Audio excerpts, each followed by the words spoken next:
Good afternoon. National Assembly for Wales is now in session, and I'm sure members would like to join me in welcoming the Speaker and a delegation from the Parliament of Canada. Welcome.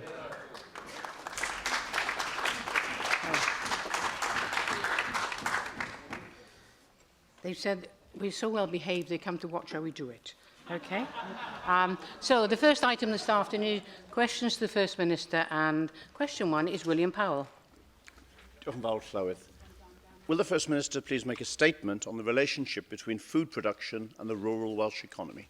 Well, as the member will know, food and farming are both priority sectors for the Welsh Government, and they have been identified as offering great potential for growth in the future. I'd like to thank the First Minister very much for his response. In evidence to the Environment and Sustainability Committee recently, both the NFU and the Young Farmers of Wales both stressed that alongside environmental benefits, it is the need to improve food security and the primacy of food production which is essential for the betterment of Welsh agriculture and the wider Welsh rural economy.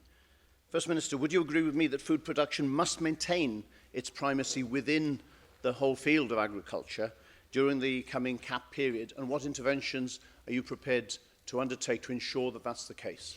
As the Minister has said on many occasions, what is important is that we have a sustainable farming industry in the future, and he has outlined steps that will lead to that position, so that as we see budgets potentially being cut in terms of Pillar 1 in years to come, that Welsh farmers are in a position to confront those challenges should they arise. Russell George. As we know, the Food and Drink Action Plan will be launched next month. One of the questions I asked the Minister for Food was when he gave his oral statement on progress last month was regarding the lessons that have been learned from the Wales the True Taste promotional campaign. Given that industry leaders were less than enamoured with the True Taste of Wales promotional campaign when it was scrapped last year, what lessons has the government learned from that campaign that will make this new action plan radically different? Well, of course, things have changed over the years in terms of how messages are communicated, particularly through the use of social media. Nevertheless, we have seen over the past decade a growth in the number of food producers in Wales. Those who are familiar with the food hall of the Royal Welsh will know that it has had to expand in size and is still finding it difficult to accommodate all those new producers. Welsh food has been a tremendous area of growth over the last few years, and any new promotional campaign will of course take account of all potential means of communicating that message to the rest of the world. Lle Griffith. Diolch Llywydd, mae yna lawer dwi'n meddwl i'w ganmol am yr cynllun gweithredu sydd wedi cael ei ymgynghori arno ddiweddar. Ond un gofid sydd wedi fynegu fi ynglyn â'r broses ymgynghorol honno, oedd yr angyd bwysedd oedd na yn hermen nifer y cwmnïau bwyd nath ymateb i'r broses ymgynghorol, i gymharu ag unigolion a chyrff cyhoeddus ac ymgynghorwyr ac yn y blaen. Nawr, dwi'n meddwl bod yna wers pwysig i'r Llywodraeth i ddysgu'n hynny o beth mwyn sicrhau bod llais y diwydiant yn cael ei glywed yn gryfach o fewn llais y sector yn ehangach. Felly beth fydd y Llywodraeth chi'n neud i sicrhau pan fydd y ffederasiwn yma o fusnesau bwyd yn cael ei sefydlu, y bydd yn cael ei arwen a'i redeg gan y sector ac felly nid gan yr ymgynghorwyr a'r cyrff ehangach o gwmpas y cwmnïau bwyd. Mae hwnna'n bwysig wrth gwrs, mae rhaid i ni i dynnu wrth y tystiolaeth yma o yna gyda gan bob cwmni bwyd neu busnes bach bwyd yng Nghymru mwyn bod ni'n sylweddoli beth falle sydd yn gweithio, falle beth sydd yn gweithio sydd ddim yn gweithio mor dda a hynny, ond wrth gwrs mae yna record da gyda ni fel Llywodraeth ynglyn â gweithio gyda busnesau, byddwn ni'n gweud, a ni moyn sicrhau wrth gwrs bod y record hynny yn parhau pan ni'n delio gyda busnesau bach bwyd. Question 2, Susie Davis. Diolch Llywydd. First Minister, will you make a statement on the review of the individual patient funding request process in Wales? Yes, the review group concluded that the process we have in Wales supports evidence-based decision-making for those treatments not routinely available, and the report of the review is currently out for consultation. That consultation period will end on the 25th of June. Thank you very much for that answer, First Minister. Should the recommendations of the review panel be implemented in full, that could, of course, lead to a growth in the number of people having different treatments. Will those additional treatments be funded from Health Board's current budgets, or in the absence of a discrete fund, do you have any contingency plans for how they might be paid for? These are, of course, questions which will be considered as part of the process, but clearly we want to make sure that as far as patients in Wales are concerned that they continue to have access to cost-effective drugs, as has been shown by the University of Bristol study. Lindsay Whittle. First Minister, the review actually states that the IPFR panels continue to operate in isolation from each other and that information sharing is limited. How can the Welsh Government ensure that inconsistencies in the process and outcomes of these IPFR request decisions across health boards do not continue, please? Well, there is a challenge in ensuring that there is equity of access across Wales in terms of cost-effective drugs, and that is something, of course, the Minister is considering to see how that equity can be achieved across Wales. We now move to questions from the party leaders, and first this afternoon, the Leader of Plaid Cymru, Liam Wood. Llywydd, wnaeth y Prif Weinidog a ddewid I wneud datganiad llawn ar bolisi'r Llywodraeth ar y iaith Gymraeg yn ystod y Gwanwyn. Pryd bydd y Prif Weinidog yn gwneud hyn? Gwraf, ac yn edrych I wneud hynny dros yr wythnosau rhwng hanner tymor ac wrth gwrs diwedd y Gwanwyn. Roedd un adroddiad gan y Llywodraeth wedi dangos angen am sgiliau iaith Gymraeg ar draws 8 sector wahanol. Roedd 60% eisiau mwy o sgiliau iaith Gymraeg. Beth yw bwriad y Prif Weinidog gyda sgiliau iaith Gymraeg? Wel, sicrhau yn gyntaf, bydd hwn yn rhan, wrth gwrs, o'r polisi bydd yn cael ei ddatblygu, bod sgiliau Cymraeg sydd gyda bobl yn barod yn cael ei hybu pan maen nhw'n falle'n gadael yr ysgol neu lle maen nhw ddim yn sefyllfa I ddefnyddio'r Gymraeg yn y gweithle yn hanesyddol. So felly sicrhau bod bobl yn cael y cyfle I barhau I ddefnyddio I sgiliau Cymraeg yw'r her mwyaf. Diolch. Un cam pwysig bydd I ddysgu Cymraeg yn ystod y cyfnod sylfaenol I bob plentyn yng Nghymru. Bydd hyn yn helpu gyda sgiliau iaith. A yw'r Prif Weinidog yn cytuno gyda hyn? Wel, wrth gwrs, ni yn ystyried ar hyn o bryd adolygu'r ffordd mae'r Gymraeg yn cael I ddysgu fel ail iaith. Gallaf neb dweud yn fy marn I bod y system presennol wedi bod yn holl lwyddiannus, o achos y ffaith bod ni ddim yn ei creu siaradwyr hyderus o Gymraeg tu fas i'r ysgolion cyfrwng Cymraeg. So felly, mae yna her fanna I sicrhau bod system gyda ni yn y dyfodol sydd yn rhoi'r hyder I bobl sydd wedi dysgu Cymraeg I ddefnyddio'r Gymraeg. A hwnna'n, mae rhaid i ganolbwyntio wrth gwrs ar y cyfnod sylfaenol, ond hefyd wrth gwrs ar y cyfnod rhwng yng nghyfnod allweddol 3, lle ar hyn o bryd, wrth gwrs, mae yna ddewis gyda rhai blant rhwng dewis Cymraeg fel cwrs byr a Chymraeg fel cwrs llawn. Nawr, rhaid ni ystyried a ydy hwnna'n ffordd effeithiol I barhau yn y dyfodol. Now we move to Leader of the Opposition, Andrew R.G. Davis. Thank you, Presiding Officer. Last week, First Minister, the Chamber was obviously dealing with the Andrews report that had just been published that morning.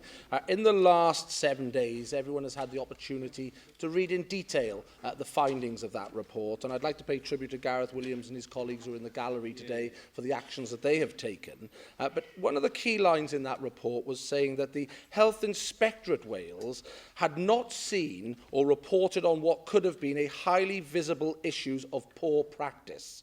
Now, if the independent regulator isn't performing, how can the public have confidence that you stopping a public inquiry coming forward will be able to improve our hospitals?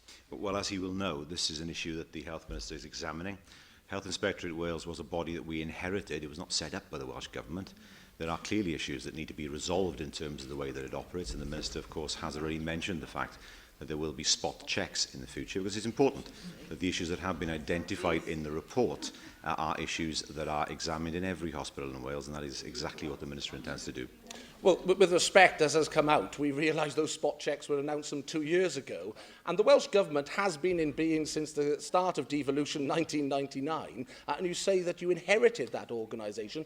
You are responsible for the day-to-day management of Wales with your government, First Minister.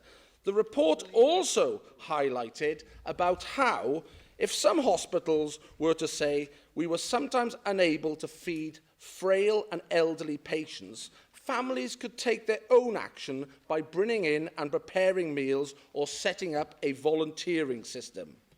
Why should families have to do that in hospitals across Wales? Do you think that is an unacceptable standard to set for our hospitals here in Wales? Yes, I do, and I'm glad the report identified that. The report was hard-hitting in terms of the issues that it identified. It certainly didn't pull any punches, and we very much welcome that that is exactly what the report identified. We need to ensure that what that report has identified in terms of 2 hospitals are not issues that are in other hospitals in Wales, and that's why those spot checks are being introduced. He should understand, of course, that the Health Inspectorate Wales was set up in the days when this body did not have primary law-making powers, and so was set up by the Westminster Parliament and not by ourselves. There is an opportunity now, of course, to make sure that any body that looks at inspecting our hospitals in the future is as robust as this chamber would want. What I do understand is that your government has had a considerable amount of time to get on top of these issues. I'm pleased to say that you don't accept that comment in the report, because surely food and drink is a basic necessity that everyone should have a right to, rather than have to be withdrawn in hospitals and actually have patients saying that they're in hell, as some of the patients were commenting on their experience at the Princess of Wales Hospital. One of the other comments that came over in the report last week was this, and your response in particular, which was in response to the report, was, it is not possible for governments to understand what happens on every ward in every hospital at every time. But it is correct that people should judge governments by the response that they give once failings are identified by them. Surely people should have confidence that their government will not allow such catastrophic failings to happen within our district general hospitals. The evidence week in, week out is building, First Minister. You, week in, week out, stand there saying that a full public inquiry would not help the situation. Why is it that your government is allowing these situations to continue and yet is still denying a full, open and transparent public inquiry that could do so much to improve the state of our hospitals here in Wales? Well, I do not agree that there is evidence to justify a full public inquiry into all aspects of healthcare in Wales and the millions it would cost, millions that could be used on actually treating people. I do accept that there is a need to identify where issues have been identified, for those issues to be dealt with by way of a full and openly transparent report. That's exactly what we got last week. I don't think anybody in this chamber could suggest that the report in some way tried to hide any of the issues that were present in the hospitals. It was quite open and critical, and should be. That's exactly what an independent report should do. Yes, I stand by what I said last week.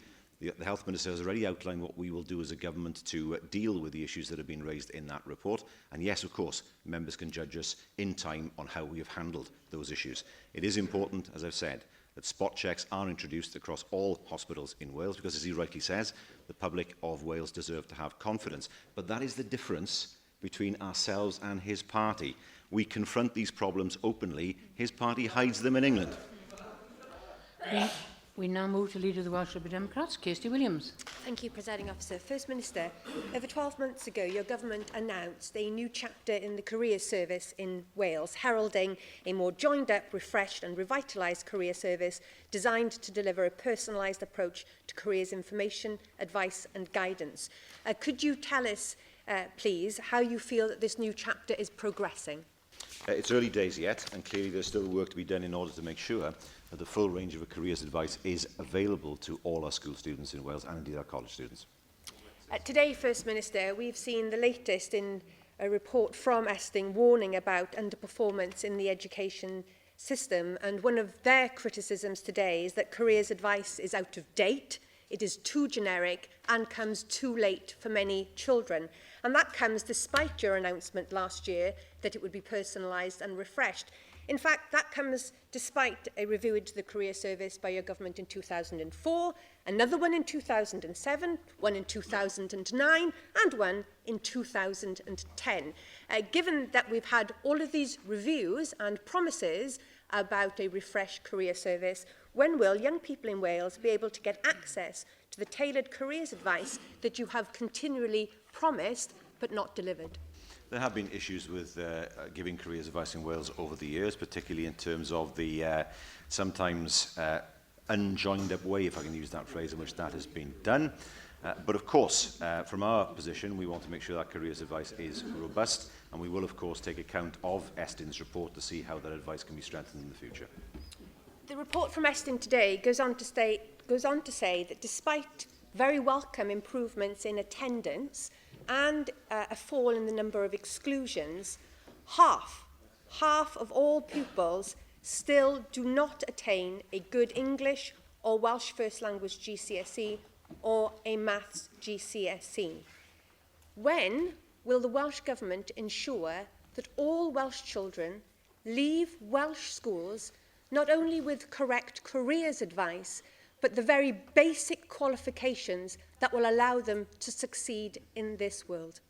Well, first of all, let's remember, of course, that that performance has improved over the last few years. Let's also remember we have the National Literacy and Numeracy tests, which will assist parents, and I'm one of them, to see how their children are doing when they are in school. But I do not believe we will ever get the consistency of results that we would want, given the current structure of education provision in Wales. That is why the Williams Commission has looked at the structure of local authorities. We have 6 local authorities in special measures. That is not acceptable. And we need to ensure that in the future we have LEAs that are robust enough and resilient enough to deliver consistent excellence across Wales. We are not in that position yet. We hope, of course, in the next few years, as we move forward with the Williams Commission's recommendations, that will be the case in Wales. We now move back to questions on the paper. It's question 3, Eluned Parrott. Josh Lewis. Will the First Minister make a statement on the provision of pharmacy services in Wales? We have a range of pharmacy services delivered in hospitals and the community. This network is of 712 community pharmacies, and of course they are located in the hearts of our communities and make a valuable contribution to the health of those communities. Thank you, First Minister. I very much agree. And you may be aware that an English pharmacy company had recently started operating a home delivery prescription dispensing service in my region and had been legally able to run that service without a licence because they were not offering the kind of full range of pharmacy services that our local community pharmacists do. They have now stopped that operation, but will your government close this loophole to prevent companies from dispensing medicines in Wales without a licence? We don't license medicines, of course. That is a matter that is not devolved. However, I do take the point. She mentioned, I think, King Coed Medical Centre, where this has happened, and the concern surrounding practices there. I understand those practices have stopped. Nevertheless, I understand it is an issue for her constituents, and I can say that as a government we have not endorsed the actions of, I think it's called Quantum Direct Pharmacy. If what is said about their practices is correct, then they of course will have some questions to ask in terms of professional practice. I make no judgment on that. I simply observe what has been suggested thus far. Wyn Price. Thank you, Clywyd. First Minister, my father sadly died from a respiratory condition. There is clear evidence that patients with respiratory conditions in England are not taking up their prescriptions because of the cost. This is in contrast to Wales, where since the abolition of prescription charges, Asthma UK Cymru reports a dramatic increase in the number of patients being properly treated for respiratory disease. Is this not another example of the danger of what effectively is a tax on being ill? Well, indeed, there are many of us in this chamber who will have experience of watching relatives suffer with pneumoconiosis, particularly, especially in the anthracite belt, and what it did to so many men. And what it did to their health in terms of the nebulizers they had to carry around. And for many of us, it was a major factor into our entry in politics in the first place, to make sure that didn't happen for so many people in the future. It is appalling, for example, that in the survey that the Prescription Charges Coalition ran, some 37% of respondents reported that the cost of medication is prohibiting them from taking their medication as prescribed. Can I say that as long as we are in power here in Wales, we will not charge people for their prescriptions. We will not succumb to the temptations of what is in England, after all, a Tory tablet tax. Dan Miller. Thank you, Presiding Officer, and thank you, First Minister, for confirming that you will continue to allow millionaires in Wales to have free paracetamol, Bonjela and athlete's foot powder at the expense of cancer patients who are denied access to life-saving treatment and drugs. Will you join with me in commending the opportunity that is presented to the Welsh NHS by community pharmacies in tackling the unscheduled care crisis which exists in Wales, as a result of the pressures in our hospitals and in GP practices? And what action are you taking as a Welsh Government to realise the full potential of community pharmacies in being able to offer unscheduled care services? I am disappointed, Llywydd, that when mention is made of all those miners who had pneumoconiosis and respiratory disease, the benches opposite laughed. They laughed. They're the people who destroyed our mining communities, destroyed the lives of many of our miners, and they laugh at those people who suffered respiratory diseases. Order. That's not the kind of behaviour I expect from the Leader of the Opposition. Order. First Minister. They laugh when mention is made of treatment of those respiratory diseases. And I have to say I am disappointed in that. The member talks about millionaires paying prescriptions. What he means, of course, that millionaires over 60 will, of course, not pay prescriptions. What he means, of course, is for those many, many people who have illnesses, long-term illnesses, who need medication, they should be denied that medication unless they can pay. The Prescription Charges Coalition made it quite clear that 37% of people who have respiratory diseases are put off taking their medication because of the charges. And that is a position that the party opposite defends. We believe in a free NHS at the point of delivery. They do not.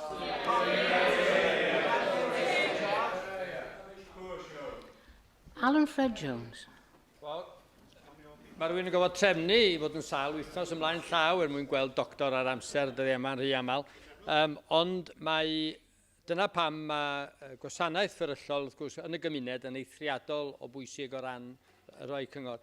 Be mae'r Llywodraeth yn gwneud i sicrhau dyfodol o fferyllwyr hynny sydd yn bodoli ar hyn o bryd yn rhan fwyaf o'n pentrefi mwyaf ni a'n trefi ni? System, wrth gwrs, ynglyn â fferyllfeydd i sicrhau bod yna ddim gormod mewn un ardal. Ni'n deall, wrth gwrs, bydde fe ddim yn gam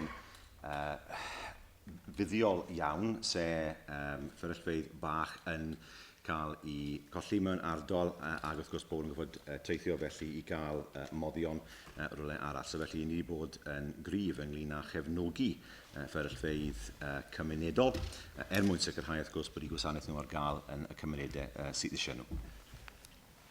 Question 4, Mark Isherwood. Yeah, thank you. Well, the First Minister outlined the Welsh Government's policies for the future of local government services in Wales. Yes, our policies for the future of local government services will remain unchanged. We expect them to be the highest quality, efficient and, of course, well-governed. Thank you. Well, local authorities in North Wales have told me that collaboration is stopping and some mergers between departments is stopping because of the uncertainty caused by the Williams Commission proposals over mergers. And they've called for you as First Minister to state when you'll be announcing what the changes are likely to be so that they can plan their programmes ahead. Given the WLGA cost evaluation that we understand is ongoing, when would you anticipate being able to make such a statement on what the changes are going to be? We will form a view as a government by the end of next month. That will be a preferred map that we believe should be the template for the future.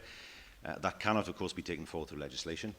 There is a need to discuss the issues further with some other parties in this chamber, and I understand that. In any event, there's no time to take legislation through before the next Assembly election. It's a matter then for parties to put in their manifestos what they wish to do, but it's important that we as a government put forward our public view as to what we think should happen. I'd encourage his party to do the same. Mick Anthony. First Minister, we're now seeing across Wales the impact of the Tory Lib Dem 1.7 billion cut as part of their austerity campaign, devastating many of our public services across Wales. Many of our communities are fighting back in a constructive way by endeavouring to create cooperatives and community trust to actually protect their communities and protect some of these services. Will the Welsh Government be giving consideration to how we might develop a strategy to actually give support to all these community organisations that are now trying to protect us from the worst ravages of the Tory Lib Dem austerity? Yes, they are a poor show, I think the words Byron Davis used, sounding like a 1950s cartoon character, but nevertheless, there it is. It is right that as we see the cuts being imposed by the UK government, that new ways of delivering services have to be found, and I acknowledge the fact that community trusts will be important and will play an important role across the whole of Wales, and we will look to see what we can do in order to assist them to provide those services that the Westminster governing parties want to see disappear. Roger and Thomas. Prif Weinidog, dwi'n falch eich bod chi yn derbyn cyfrifoldeb ar ran Llywodraeth Cymru bod rhaid i'r Llywodraeth osod ger yn broen ni agenda ar gyfer trawsnewid gwasanaethau cyhoeddus yng Nghymru. A os ganddoch chi amserlen ynglyn â cyflwyno hynny ger bron y cynulliad a ger bron pobl Cymru? Yn diwedd yr haf, fel wedys i, bydd yna farn yn cael ei roi gan y Llywodraeth erbyn diwedd mis nesaf gyda ddatganiad ar ôl hynny, a mae yna drafod wedi cymryd lle yn barod gyda cynrychiolwyr o'r pleidie eraill. Mae yna mwy o drafod wrth o cymryd lle, deall hynny, ond mae'n bwysig dros ben bod ni fel Llywodraeth a fel plaid yn mynegu barn yn gyhoeddus, a byddwn ni wrth gwrs yn gofyn i'r pleidie eraill wneud yr un peth. Peter Black. Thank you, Presiding Officer. First Minister, the Wales Audit Office meeting the financial challenges facing local government in Wales details some of the poor financial planning going on in a lot of local authorities, and one of the conclusions is that few councils have taken appropriate account of the need for their services in the short, medium and long term. Given the uncertainty facing local councils in terms of reorganisation, how is your government focusing the minds of councils on addressing some of the challenges posed by this document in terms of making sure they're delivering efficiency and proper services for their constituents? Collaboration is still important. It will remain important even after any proposed mergers. But one of the issues that we are examining is how, for example, a way might be found of helping those who want to merge early, and also, of course, to ensure that there are incentives in place to allow that to happen. And these are all issues that will be dealt with over the course of the next month or two. Question 5, Paul Davies. Diolch Llywydd. A wnaeth y Prif Weinidog ddatganiad am ymdrechion adfywio Llywodraeth Cymru yng Ngorllewin Cymru? Wel, ni'n cefnogi pob awdurdod lleol ar draws Cymru i ddatblygu ei blaenoriaethau adfywio. Prif Weinidog, ddo fe fues i'n siarad gyda awdurdod Porthladd Aberdagleddau ynglyn â'u cynllun nhw i wella tref Aberdagleddau. Fel eich chi'n gwybod, roedd Sir Benfro ddim yn llwyddiannus am eu cais am arian drwy'r cynllun lleoedd ffynnu ac hyfyw. Gan fod na gynlluniau positif i adfywio yn nifer o ardaloedd yn Sir Benfro, gallwch chi ddweud wrthon ni pa gyfleoedd fydd gan Sir Benfro i geisio am arian dros y flwyddyn nesaf ac o dan ba gynllun? Wel, mae swyddogion y Llywodraeth yn trafod hwn gyda swyddogion Sir Benfro ar hyn o bryd mwyn i helpu nhw i ystyried unrhyw ffynonellau eraill gallwch cael ei ddefnyddio mwyn helpu nhw i adfywio i ardal. Joyce Watson. Diolch Llywydd. First Minister, West Wales Enterprise Zone provide a centre of gravity for regeneration, and we've recently learned that Gen Power is set to create 35 new jobs in the Haven Zone, with the financial backing, of course, from this government. Would you join me in welcoming that excellent news, First Minister? Very good news, of course. There is much work that still has to be done in the area, but new jobs are always welcome, and of course we take a strong interest, if I can put it that way, in the developments at the Merco refinery as well.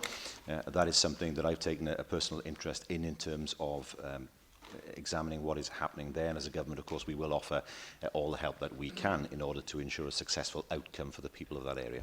Simon Thomas. Diolch Llywydd, ac yn wir, Prif Weinidog, fydd eisiau mwy na adfywio a Sir Benfro sy'n Merco yn cael a'r swyddi a'r arian dan yn cael ei colli i'r economi lleol. Mae'n newyddion mwy cadarnhaol, wrth gwrs, bod posibiliad o'r reolwyr yn prynu y gwaith erbyn hyn.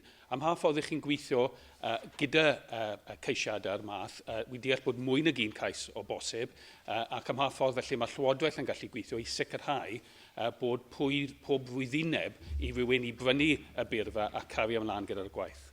Mae yna mwy na un cais. Ni yn gweithio'n agos gyda'r bobl sydd â diddordeb i brynu'r pyrfa. Bwysig dros ben, wrth gwrs, bod yna gytundeb o'r perchnogwyr, mae hwnna'n bwysig, a mae'n wir i weid, bydd yna'n amosib i sicrhau bod swyddi o'r un nifer a'r un cyflog yn cael ei ffindo am blynyddau yn yr ardal hynny, neu hyd yn oed unrhyw ardal o Gymru. So felly, fel Llywodraeth, falle bydd aelodau yn y maddau ynglyn â gweud, ffili gweud popeth o aelodau ar hyn o bryd, a mae hwn yn rhywbeth wrth gwrs sydd o ddiddordeb mawr i ni fel Llywodraeth, a ni yn wario ran mwyn sicrhau, gobeithio sicrhau bod pethau yn symud mlaen lles bobl yr ardal. Question 6, Mohammed Ashgar. Thank you, Madam Presiding Officer. Will the First Minister provide an update on preparation for the NATO summit in Newport, please? Yes, the summit's being organised by the UK government for NATO, and planning for the event is well underway. Thank you for the answer, Minister. You will be aware that senior officials of the Celtic Manor Resort recently gave evidence on Welsh Affairs Committee regarding preparation for the NATO summit in Newport, South Wales. They criticised the lack of marketing campaign by the Welsh government and said Wales had done well out of the Ryder Cup at the resort, but could have done better. I recognize that many of the arrangements have security implications, but I would ask First Minister what assurance you can give that your government will maximize the economic opportunities arising from this summit. Well, I mean, first of all, there is some dispute as to what was said by those who gave evidence at the committee. I'm not going to into that in terms of who said what. What I can say is that we have several plans in place to market Wales and to use the event in order to do that. That is an invitation that was given to us by the Prime Minister, incidentally, and one which we will accept with alacrity. However, the event is not yet fully planned, and we can only organise our events around the final timetable. This is not unusual, and with an event like this, it's a major event. I make no criticism of the fact that it's not yet fully in place, but until it is, we can't finalise our own programme around the main event itself. Question 7, William Graham. First Minister outlined measures to ensure Wales is able to maximise benefits from the NATO summit. I refer the member to the answer I gave some moments ago. I'm grateful to the First Minister for his reply. My question to you, First Minister, is, though I appreciate what you've just said about events, how can you be sure that you'll be able to maximise the tourist investment opportunities that must be present in Wales for those people attending the NATO conference? Well, there are a number of events that we're looking to organise. Some we hope will involve the heads of government. Others will involve those around the periphery of the event, whether they're delegations, whether they're journalists, for example. And we do have plans for events that would involve those groups of people. But it's not possible to make concrete plans yet until we know what the final timetable looks like. Once we know that, then, of course, everything will fall into place. Rina Biowerth. Diolch yn fawr iawn, Llywydd. Tra'n amlwg mae yna gyfleon economaidd yn deillio o'r uwchgynhadledd I hun a tra bod yna gyfle I godi profil Cymru'n gyffredinol. Pa ymdrechion sy'n cael ei gwneud I sicrhau bod yr uwchgynhadledd yma yn gosod sylfaen cadarn ar gyfer cynnal cynadleddau eraill tebyg yn y dyfodol? Wel, wrth gwrs, beth sy'n bwysig yw bod hwn yn llwyddiant, ni gyd yn deall hynny. Ni'n ffodus dros ben bod gyda ni rhywle fel y Celtic Manor sydd wedi cynnal rhywbeth digwyddiad fel hyn. A gobeith yw, wrth gwrs, bydd hwn yn un o gyfres o ddigwyddiadau yn y dyfodol. Oedd y Ryder Cup yn un peth, wrth gwrs, ond gyda'r diogelwch sydd eisiau ar y digwyddiad hyn, wrth gwrs, ni'n sicrhau bod bobl yn ystyried y Celtic Manor fel lle braf I ddod I gael cynhadledd o Cymru yn gyfan gwbl yn lle dda I ddod ynglyn ag ymweld a bydd ni'n sicrhau bod pob agwedd o Gymru yn cael ei hybu yn yr achlysur ei hunan. Question 8 is withdrawn. Question 9, Baron Davis. Thank you, Presiding Officer. First Minister, will you make a statement on the accessibility of public transport in Wales? Yes, we're committed to improving public transport accessibility in Wales. For example, we provide some £300 million per year to support bus and rail services across our nation. Thank you very much for that answer. The deadline for formal legal objections has now passed regarding the cuts to the concessionary fares schemes made by your government. I understand, following the publication of pre-action letters, that some operators have started legal action against your government. Will you update the Chamber today with specific details of this serious breakdown in trust between you and bus operators, and specifically how many operators are taking your government to court? I cannot comment on any potential legal action, as the member will know. I do observe, however, that a number of local bus companies in Wales are still providing the services they did. Jocelyn Davis. Thank you, Presiding Officer. First Minister, those with disabilities who need additional assistance in using public transport are eligible for a pass that enables a companion to travel with them. Now, there is evidence that the criteria is being interpreted differently by different local authorities, some saying only available to those who need a companion on every journey, which is contrary to the Welsh Government, clearly contrary to your guidance. And I raise the issue of eligibility with Caerphilly Council and find that they do not issue companion passes to those with visual impairments, while I know that other councils do. So what is your government going to do to ensure that councils apply the guidance on concessionary passes in the intended way that promotes accessibility for those with disabilities and permits companions when needed?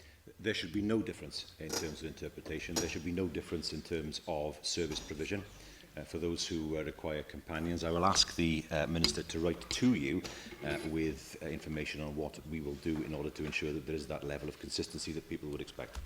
Howard Roberts. Diolch Llywydd. Prif Weinidog, roedd yna nifer o gynigion ynglyn â adrefnu gwasanaethau iechyd yn y gogledd ond seiliedig ar wella cysylltiadau trafnidiaeth cyhoeddus rhwng pentrefi a'r ysbytai. Ers hynny, mae yna nifer o'r gwasanaethau yma wedi cael eu tynnu nôl. Pa fath o fonitro ydych chi'n gwneud fel Llywodraeth o ran y ffordd ydych chi wedi derbyn cynllunio adrefnu, ac ar ôl hynny bod na ddim gweithredu o ran y byrddau iechyd a'r wella trafnidiaeth fel o'n nhw'n deud bod nhw'n mynd i gwneud yn y cynllunio yna? Mae hwn yn rhywbeth pwysig, a nes i sôn am hwn wrth gwrs yn ystod y datganiad nes i wythnos diwetha ynglyn â'r Saesneg newydd yn ysbyty Glan Clwyd, bod rhaid ystyried wrth gwrs y sefyllfa ynglyn â chludiant. Y broblem yw wrth gwrs dos gan ddim y cynulliad hyn na hyd yn oed Llywodraeth Cymru unrhyw reolaeth dros rheoli bysiau. Mae hwn yn rhywbeth dyle newid yn ein barn ni fel Llywodraeth mwyn sicrhau bod ni'n gallu rheoli bysiau i lefel lle mae gwasanaeth yn gallu cael ei sicrhau yn y dyfodol. Mae'n wendid wrth gwrs yn y setliad datganoli presennol. Question 10, Ellen Jones. Beth yw gweledigaeth Llywodraeth Cymru ar gyfer dyfodol triniaeth y galon yng Ngheredigion? Mae'n disgwyl bod Bwrdd Iechyd Hywel Dda yn cynnig gwasanaethau cardiaidd hygyrch, diogel a chanaliadwy o ansawdd uchel sy'n gweddu i anghenion penodol y bobl sy'n byw yn eu cymuned.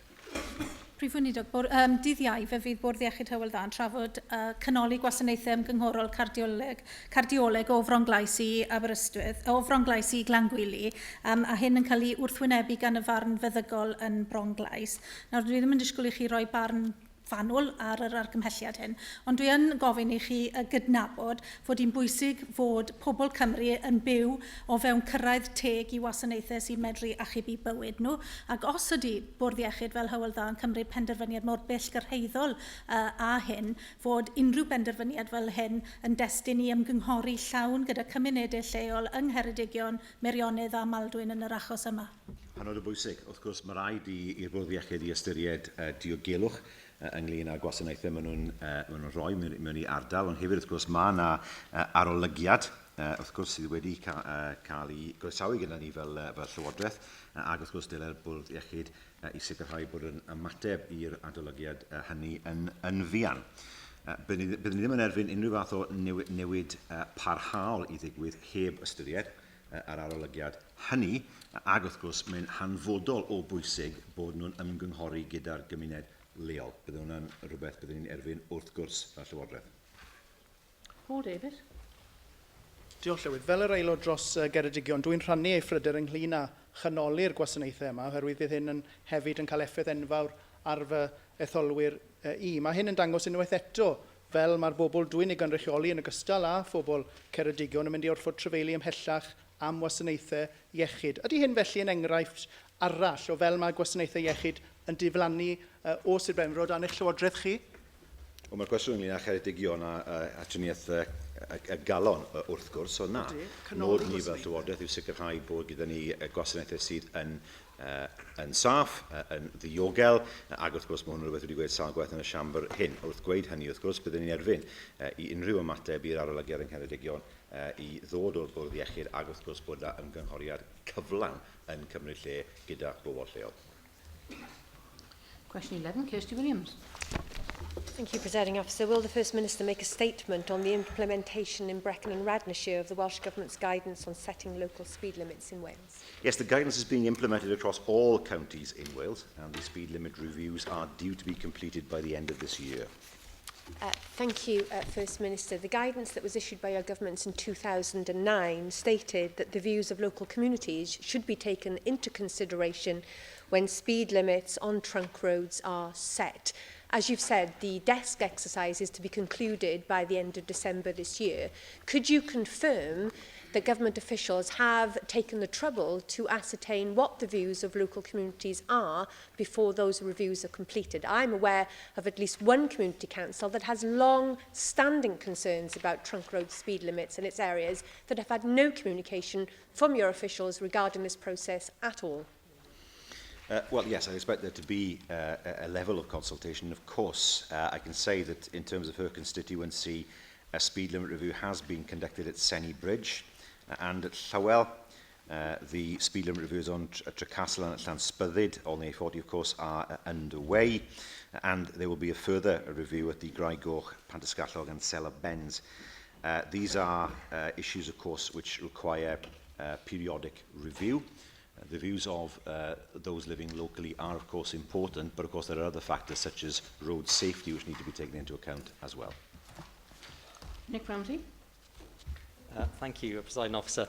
I don't share the First Minister's knowledge of Senny Bridge, but as the First Minister has said, the challenges which face Brecon and Radnorshire in implementing Welsh Government guidance on setting of local speed limits are common to all highway authorities across Wales.